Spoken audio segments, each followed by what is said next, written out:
मित्रांनो, कधी कधी आयुष्य बदलायला मोठं पुस्तक लागत नाही, मोठा संत लागत नाही, मोठं प्रवचनही लागत नाही. एका अनोळखी माणसाचे एक वाक्य संपूर्ण आयुष्य बदलून टाकतं. आज मी तुम्हाला अशीच एक छोटीशी गोष्ट सांगणार आहे, पण खात्री देतो ही गोष्ट संपल्यावर तुम्ही लोकांकडे पाहण्याचा दृष्टिकोन बदला. एक स्त्री बसमध्ये चढली. ती एका पुरुषाच्या शेजारी जाऊन बसली. बसमध्ये गर्दी होती. बस अचानक हलली आणि त्या स्त्रीच्या बॅगेचा फटका त्या पुरुषाला बसला. पण तो पुरुष शांत राहिला. ना राग, ना ओरड, ना तक्रार. त्या स्त्रीला आश्चर्य वाटलं. ती म्हणाली, माझ्या बॅगेचा तुम्हाला फटका बसला तरी तुम्ही काहीच बोलला नाही. तो माणूस हलकसा हसला आणि म्हणाला, एवढ्या छोट्या गोष्टीवर रागवायचं कशाला? कारण आपला एकत्र प्रवास खूपच छोटा आहे. मी पुढच्या थांब्यावर उतरणार आहे.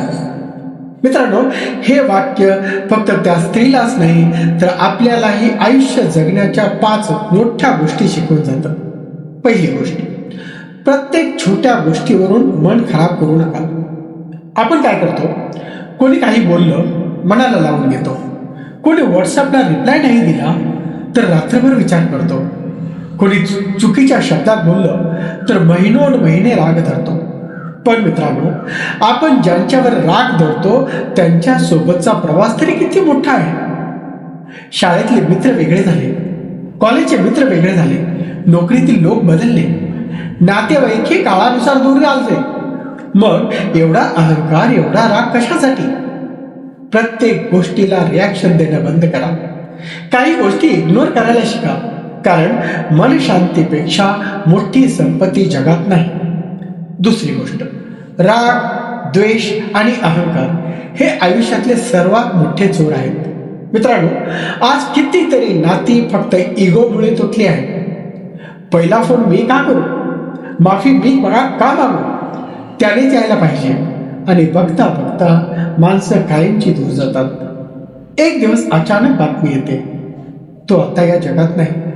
आणि मग डोळ्यात पाणी येतं. पण वेळ निघून गेलेली असते. राग धरून आपण दुसऱ्याला नाही स्वतःला जाळत असतो. लक्षात ठेवा, स्मशानात कोणाचाही अहंकार जिवंत राहत नाही. तिसरी गोष्ट, क्षमा करायला शिका. कारण प्रवास खूप छोटा आहे. कोणी तुमचं हृदय तोडलं असेल, कोणी विश्वासघात केला असेल, कोणी अपमान केला असेल. हो, दुःख होतं. पण मित्रांनो, त्या आठवणी कायम मनात ठेवून आपण स्वतःचं आयुष्यच विषारी बनवतो. त्या गोष्टी वारंवार आठवून आपण स्वतःला शिक्षा देत राहतो. त्या माणसानं बसमध्ये राग केला नाही, कारण त्याला माहित होतं हा प्रवास काही क्षणांचा आहे. म्हणून क्षमाशील बना, लोकांसाठी नाही, स्वतःच्या शांत झोपेसाठी. चौथी गोष्ट, लोक जिवंत असताना त्यांच्यावर प्रेम करा. मित्रांनो, आपण अनेकदा प्रेम व्यक्त करायला उशीर करतो. आई रोज वाट पाहते, पण मुलाकडे वेळ नसतो. वडील बोलायचा प्रयत्न करतात, पण आपण मोबाईलमध्ये बिझी असतो. मित्र फोन करतो आणि आपण म्हणतो नंतर बोलू, पण तो नंतर कधीच येत नाही. एक दिवस त्याच माणसाचा फोटो भिंतीवर दिसतो आणि मग आपण रडतो. म्हणून लोक गेल्यानंतर RIP टाकण्यापेक्षा तो जिवंत असताना त्यांना वेळ द्या. आणि 5वी गोष्ट, आनंदाने आणि कृतज्ञतेने जगा. मित्रांनो, या जगात आपल्याकडे जे आहे ते अनेक लोकांकडे नाही. आपल्याला 2 वेळचं जेवण मिळतं, घर आहे, कुटुंब आहे, हेच कित्येक लोकांचं स्वप्न आहे. पण आपण काय करतो?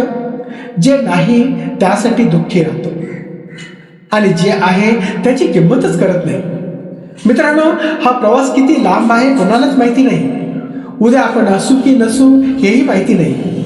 म्हणून थोडं हसा, थोडं माफ करा, थोडं प्रेम करा, थोडं समजून घ्या.